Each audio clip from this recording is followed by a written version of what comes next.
Ads లేకుండా latest episodes చూడండి. ఇప్పుడు నువ్వు మాత్రమే వాళ్ళ నుంచి నిజం బయట పెట్టగలవు రాజలక్ష్మి. వైదేహి దేవాంశుల ప్రాణాలు నీ చేతుల్లో ఉన్నాయి. చెప్పిందంతా గుర్తుంది కదా? గుర్తుందక్కా. ఆయన ఏ తప్పు చేయకపోతే బాగుంటుందనిపిస్తుంది.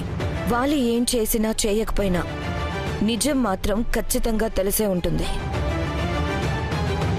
అది మనకు తెలియాలి. కాఫీ ఇచ్చినట్టు ఇచ్చి తనకి తెలియకుండా ఈ ఫోన్ ఆ గదిలో పెట్టేసిరా. అలాగే అక్క.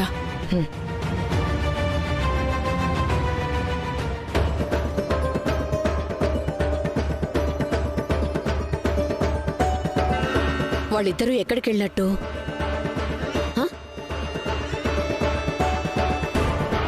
అదే అర్థం కావట్లేదమ్మా. ఏమండి, కాఫీ. అత్తయ్య గారు, కాఫీ తీసుకోండి.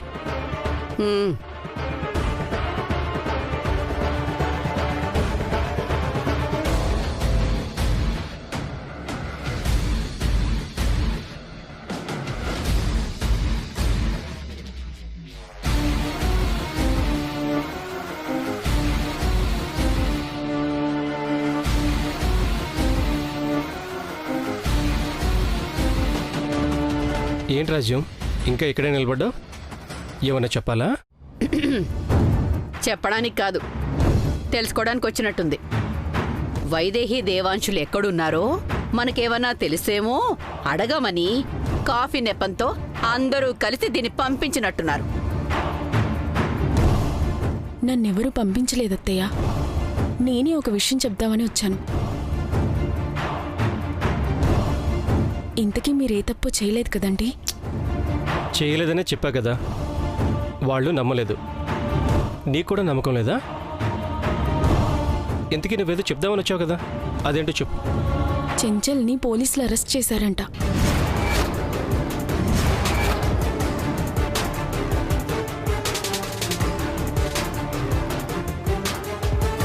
ఏంటి?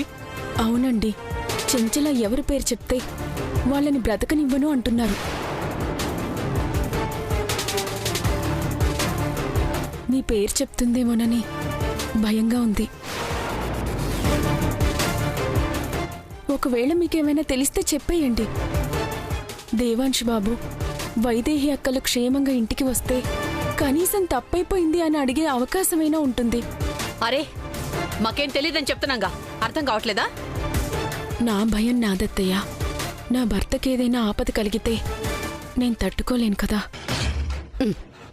నిజంగా వాళ్ళు ఎక్కడున్నారో మాకు తెలియదు రాజ్యం. చెంచలకి మాకు ఏ సంబంధమూ లేదు. నువ్వు ధైర్యంగా ఉండు, వెళ్ళు.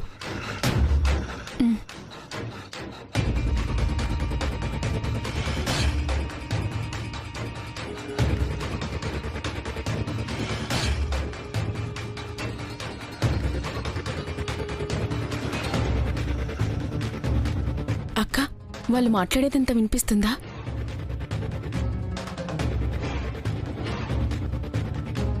చెంచల పోలీసులకు దొరికిపోయిందా? దొరికిపోయిందని చెప్తోంది కదా. ఫోన్ చేస్తున్నా కలవడం లేదంటే ఖచ్చితంగా దొరికిపోయే ఉంటుంది. అసలు దేవాంశ్ వైదేహిలు ఏమైనట్టు? చెంచల వాళ్ళని కిడ్నాప్ చేసిందా లేదా? అదే తెలియడం లేదమ్మా. వచ్చిన అవకాశాన్ని వినియోగం చేసుకోవాలి అనుకున్నాం. కానీ ఆ దేవుడే మాయం చేసినట్టు తెల్లారేసరికి హాస్పిటల్లో లేకుండా పోయారు. ఇంట్లో వాళ్ళకి కాదు, వాళ్ళు ఏమయ్యారో అన్నది మనకి మిస్టరీగా మిగిలిపోయింది.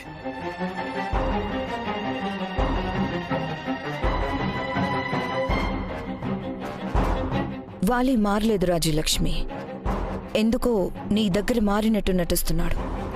అర్థమైందక్కా. నేనంటే ఇష్టం లేనప్పుడు నాతో మంచిగా ఉండడం వల్ల ఏం లాభం? ఏ లాభము లేకుండా వాలి ఏ పని చేయడు. నీతో ఎందుకు మంచిగా ఉంటున్నాడో తర్వాత తెలుసుకుందాం. కానీ దేవాంశ్ వైదేహీలు ఎక్కడున్నారో మాత్రం వాళ్లకు తెలీదు. పద.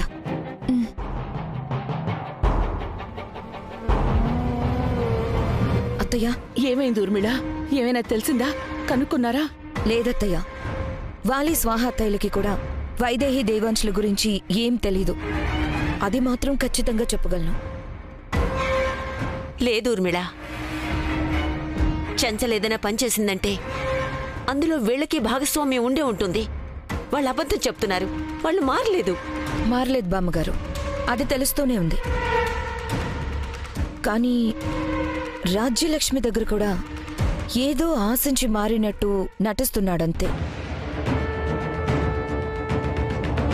దేవాంష్కి ప్రాణాపాయం తప్పిందని తెలిసాక హాస్పిటల్లోనే ఏదో ప్లాన్ చేశారు. కానీ అక్కడికి వెళ్లేటప్పటికే వాళ్ళు కనిపించలేదు. ఇది వాళ్ళు చెప్పిన మాట కాదు, వాళ్లలో వాళ్ళు మాట్లాడుకుంటుండగా విన్న మాట. కాబట్టి నమ్మచ్చు. అయితే వాళ్ళు ఏమైపోయినట్టు? మనకి తెలియకుండా వాళ్ళెక్కడికి వెళ్తారు, ఏమయ్యారు? ఒక్కో క్షణం గడిచే కొద్దీ భయం పెరిగిపోతుంది. ఎక్కడున్నారు వాళ్ళు?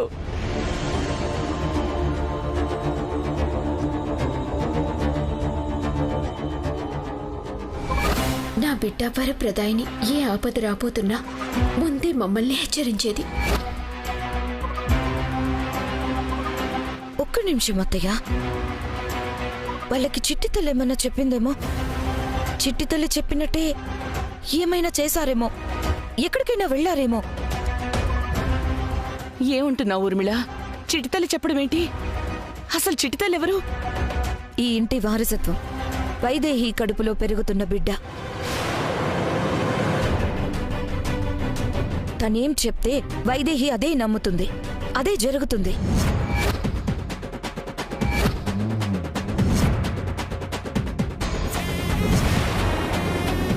ఏమంటున్నావు ఊర్మిళ? కడుపులో పిండ మాట్లాడడం ఏంటి? నేను నమ్మేదాన్ని కాదు బామ్మగారు. సాక్షాత్తు ఆ శివ సాధువే వైదేహితో చెప్పడం విన్నాను. తర్వాత వైదేహి కూడా చెప్పింది.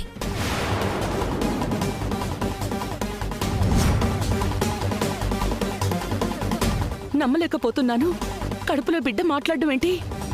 అవునత్తయ్య, వాలి స్వాహ అత్తయ్యలతో కలిసి నేను కుట్రలు పన్నినప్పుడు కూడా వాళ్ళు బయటపడింది తన కడుపులో బిడ్డ చెప్పడం వల్లనే.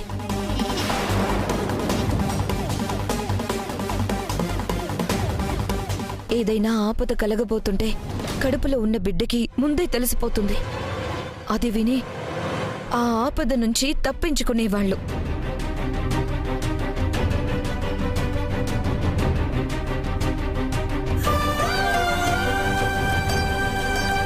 ఇప్పుడు కూడా వాలి చెంచల వల్ల ఆపదొస్తుందన్న సంగతి కూడా కడుపులో బిడ్డ ముందే హెచ్చరించుంటుంది. ఆ ఆపద నుంచి తప్పించడానికే వైదేహి దేవాంష్ని ఎవరికీ తెలియకుండా ఎక్కడికో తీసుకెళ్ళుంటుంది. అంతేగాని వాళ్ళకి ఏ ఆపద వచ్చుండదత్తయ్య. నువ్వు చెప్పేదే నిజమైతే అంతకన్నా కావాల్సిందే ఉంది ఊర్మిళ.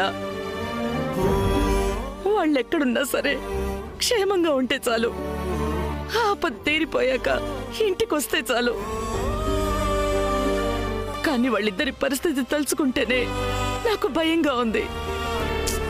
వైదేహి ఉంది కదత్తయ్య, తనుండగా దేవాంశ్ ప్రాణాలకి ఏ ప్రమాదము ఉండదు. ఆ భగవంతుడితో పోరాడైనా సరే తన భర్త ప్రాణాలు తాను కాపాడుకుంటుంది. ధైర్యంగా ఉండండి.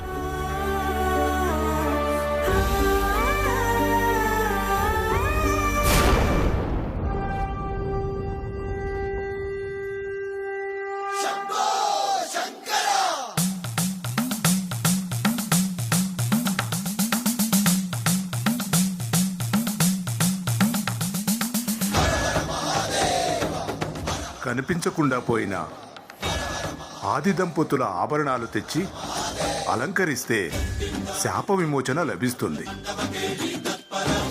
అమ్మ వైదేహి, ఇదేనమ్మా మీ వారసత్వ సంపద.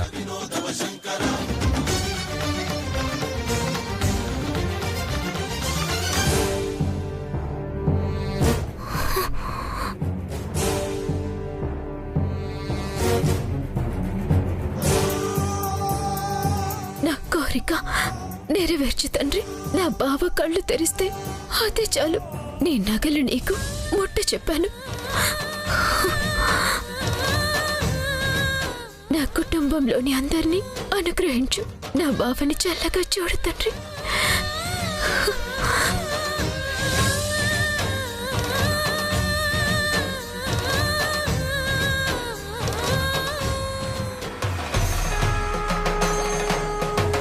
అమ్మ వైదేహి, ఆ పూర్ణాహుతిని హోమగుండంలో వెయ్యమ్మా. హోమం పూర్తవుతుంది. అలాగే. వెయ్యమ్మా. హర హర మహాదేవ శంకర. ఓం నమ శివాయ. ఓం నమ శివాయ. హర హర మహాదేవ శంకర. ఓం నమ శివాయ. ఓం నమ శివాయ. నా బావని బతికించు భగవంతుడా. తన మీదే నా పంచ ప్రాణాలు పెట్టుకున్నాను. నా బావని బతికించు, బతికించు.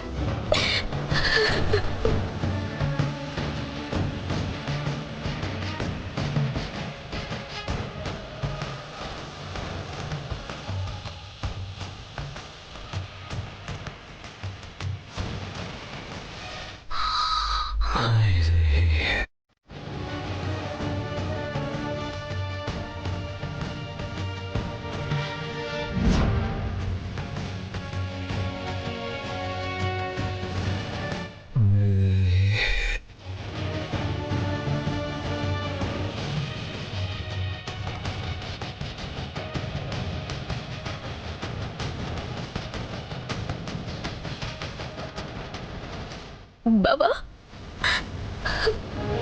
పరమేశ్వర, నా బావని నువ్వే కాపాడాలి. బాబా, బాబా, బాబా.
మృత్యువు నుంచి తప్పించుకోవచ్చని శివసాధువు చెప్పారు. ఆ హోమం జరిపించడానికే వెళ్ళుంటుంది. ఆ సంగతి మర్చిపోయి ఎక్కడ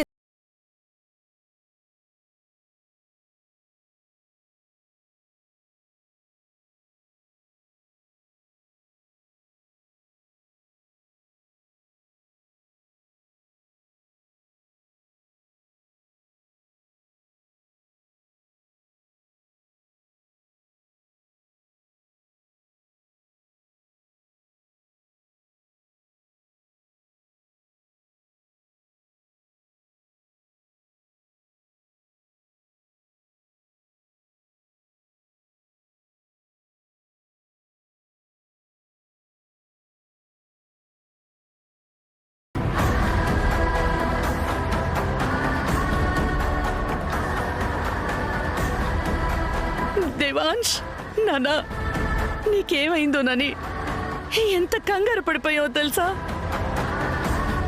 నీకేమీ కాలేదు. క్షేమంగా ఇంటికి తిరిగొచ్చావు. అది చాలు. అంతా వైదేహి చలవమ్మ. తను లేకపోయింటే నేను ప్రాణాలతో ఉండేవాణ్ణి కాదు. నువ్వు కాపాడింది నీ భర్త ప్రాణాలు మాత్రమే కాదమ్మా, మా అందరి ప్రాణాలు. పురాణాల్లో కథని పునరావృతం చేశావు. యముడితో పోరాడి మరి భర్త ప్రాణాలు కాపాడుకున్నావు. మన వంశంలో తరతరాలు నీ పేరే చెప్పుకుంటారు.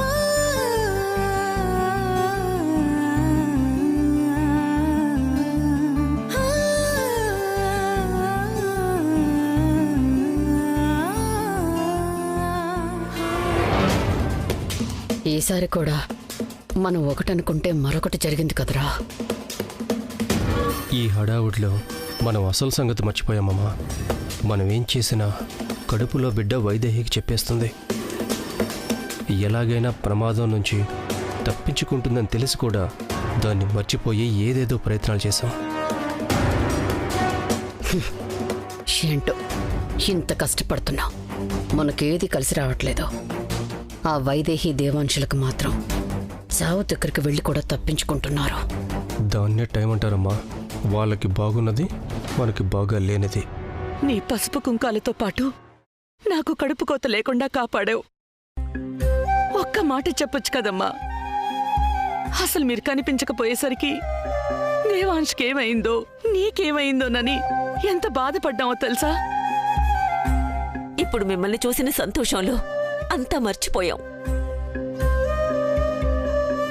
కానీ నువ్వు ఒక మాట చెప్పుంటే మేమింతలా బాధపడాల్సిన అవసరం ఉండేది కాదు కదా. ఎందుకు చెప్తుంది అత్తయ్య? చెప్పదు. చెప్తే మీరు మమ్మల్ని ఏదో ఒక మాట అంటాం కుదరదు కదా.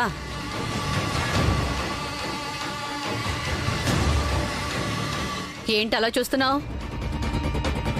మీరు కనిపించకపోయేసరికి మేమే మిమ్మల్ని ఏదో చేశామని ఇక్కడ మమ్మల్ని ప్రాణాలు తీసేంత పనిచేశారు.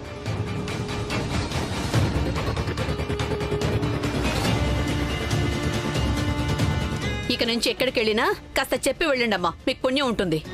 ఎందుకు? ఎక్కడున్నారో తెలుసుకొని ఆపద కలిగించడానికా? ఏది చెప్పాలో ఏది చెప్పకూడదో వైదేహికి బాగా తెలుసు.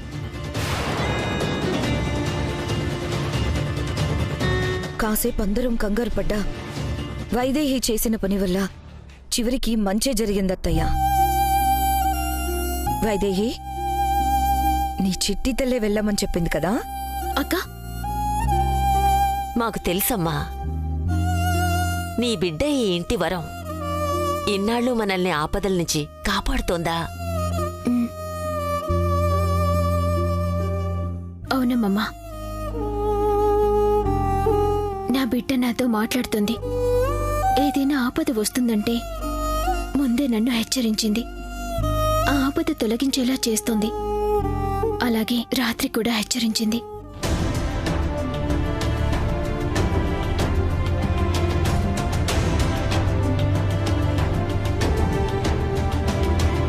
సిస్టర్, ఒకసారి అర్జెంటుగా రండి. జాగ్రత్తమ్మా.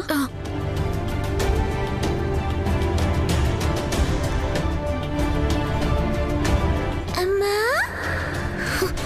చిట్టు తల్లి, చిట్టు తల్లి, చిట్టు తల్లి,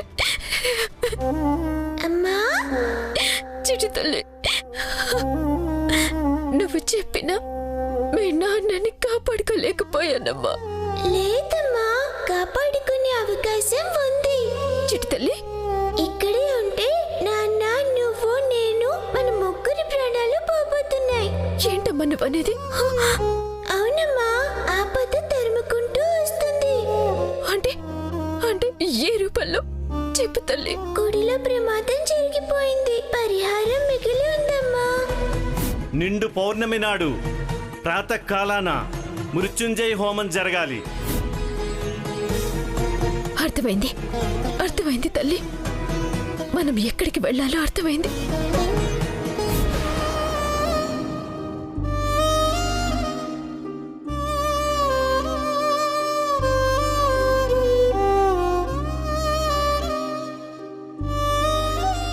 మీకెవ్వరికి చెప్పినా కంగారు పడిపోతారు.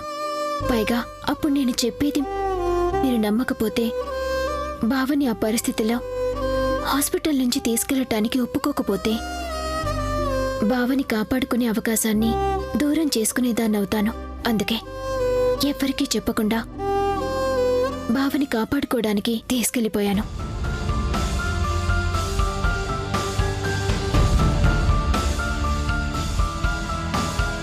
అలాగే ఎవ్వరికి చెప్పినా మాకు చెడు చేయాలి అనుకునే వారికి ఎక్కడ విషయం చేరుతుందోనన్న భయంతో కూడా చెప్పలేదు.